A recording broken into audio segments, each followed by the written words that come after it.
Good morning, everyone. Wake up Wednesday with Tina Williams. All right, I do want to know who's listening today, so let me know where you are listening from and just, your state.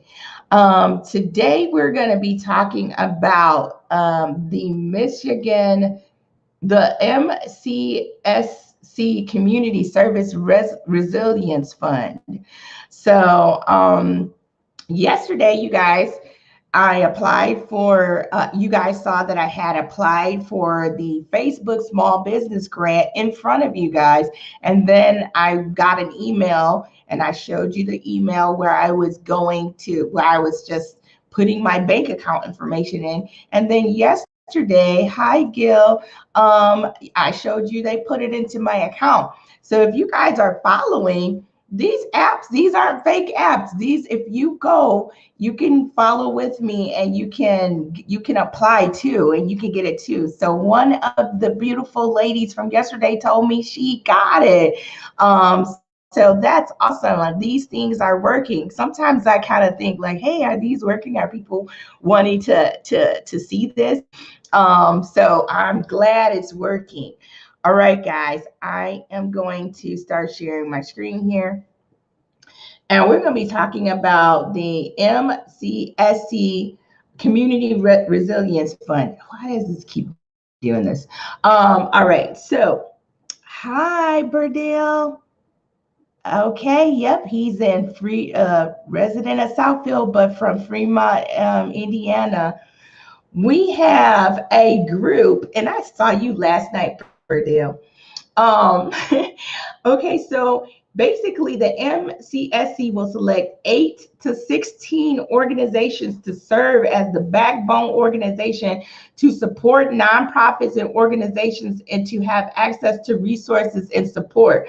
The initiative will focus on making an impact to support COVID-19 response and recovery by implementing 3 aspects to meet the following goals: strengthen the capacity and infrastructure of nonprofits to respond during COVID-19 pandemic, increase the number of Michigan volunteers. Hi, Phyllis from Detroit.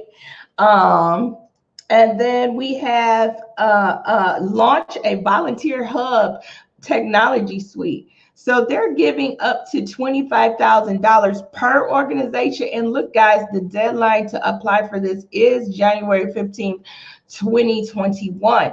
So eligible organizations, what organizations are eligible to apply for this? Higher education institutions, community foundations, United Ways, community action agencies, regional healthcare coalitions, volunteer centers, capacity building organizations, and volunteer management networks. So if you, like QT is actually a capacity building organization. So if you fit into one of those categories, you can apply for this. It does not specifically say that you need to be a nonprofit 501c3 to apply for this particular grant.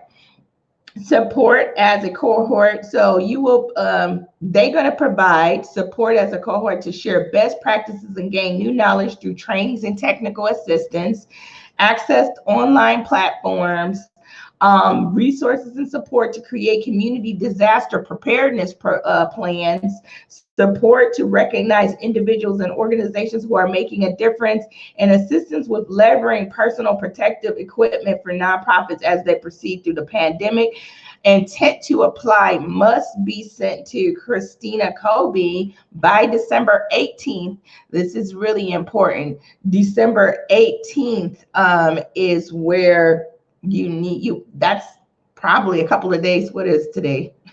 Today is the 16th. So, I need to make it happen. So here is the actual, let me see, it popped up. Here's the actual, they are requesting proposals right now. The application is here. You can download a sample application. Technical assistance session is today at 3 o'clock. So if you're looking to get into that, you can go ahead and get in there at 3 o'clock, or you can watch the recording. And then definitely the amount of grant is going to be up to $25,000. And then you're going to have the funds be utilized to support your personnel. So you can use it to hire or have people on your staff support technologies, travel, equipment to meet program plan. A 2-to-1 match, either in kind or cash, is required to be reported annually. So you gotta, kind of have some other support or some in-kind donation as well.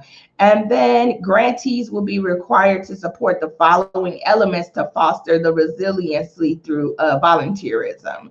And they want to participate in cohort meetings. Well, they want the person that gets this grant to do this, support regional collaboration efforts among partners and stakeholders, expand diversity and equity, work with MCSC to provide support for communities to access resources, technology choose, training, financial resources, and consulting, identify regional partners to create disaster preparedness plan for volunteer and donation management.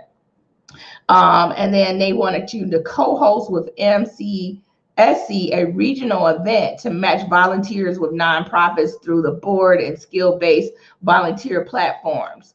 So lots of stuff. Events will be organized around specific topics like social justice, mentoring, board development, education, environmental stewardship, poverty, health, and veterans. So this is going to be a really good program. They're giving up to $25,000 for this, and they want you to submit that you are getting ready. If your organization does any of this coaching. Hi, Skyla. Hey, okay. The grant is about organizations. Let me go right over here. Skyla, the grant is about a $25,000 grant for a community resilience program. Deadline to apply for this is going to be January 15th. It's up to $25,000. And you have to, if you're intending to apply for this, you're going to have to email Christina Colby by December 18th. And so this grant is going to be for capacity building. So the organization have to be based in Michigan. They want you to be in Michigan for this one. Yes, they do want you to be in Michigan for this one. Hi, Mary, you just came on. We're just talking about that resiliency grant, and then this is going to be available for replay as well. But basically, the main thing you guys have to know is, if your organization can do some of this support, you need to email Christina Colby by December 18th, letting her know that you plan to apply for this grant, or you plan to be one of the organizations that are going to apply for this grant. Now, guys, if you are outside of Michigan, please comment. Because I don't know who's watching. I know we got Indiana in the house. I'll start doing more research in your area. So if I know who you are and what you're kind of looking for, I'll find grants in your area. They're all around, guys. Grants are everywhere. They're starting to pop up everywhere. So don't be shy. Put your comments out. Even if you're putting it after the show, I do watch the do look at the feeds later, and then I'll come back with some stuff as well. And sometimes I come back with one-on-one. So another thing that I'm doing, so that's about that. This is important. Make sure you get it in before December 18th if you're going to apply. And then we have Detroit, but in Phoenix, Arizona. All right, so if you're in Phoenix, Arizona, you live there, your organization is going to be there. We're going to want to have grants in Phoenix or Arizona, because you want to be able to do the stuff that you promised that you were going to do in the grant. So your organization, now if you have an organization that has employees and they're not requiring you to do anything, okay, well, you don't have to live in the spot. You just need to make sure that the stuff gets done. Okay. Okay, yep, I will definitely DM you. All right, guys, thank you again. Okay, great. Well, if you do, we can, you have your organization already, you can apply in the place where the organization will be. If you have employees, serve the community that you can serve. All right, guys. Thank you again for joining Wake Up Wednesday. I will be back on Tuesday at 5. And feel free to email me. Oh, before I go, guys, I want to know if anybody needs help with their PPP forgiveness loan applications. They're coming up due very soon. I'm going to be putting together a mastermind for everybody that needs to help with that application to fill that out. We'll just do like a mass meeting and we'll go over the applications and fill them out on the meeting. Thanks, guys. Bye-bye.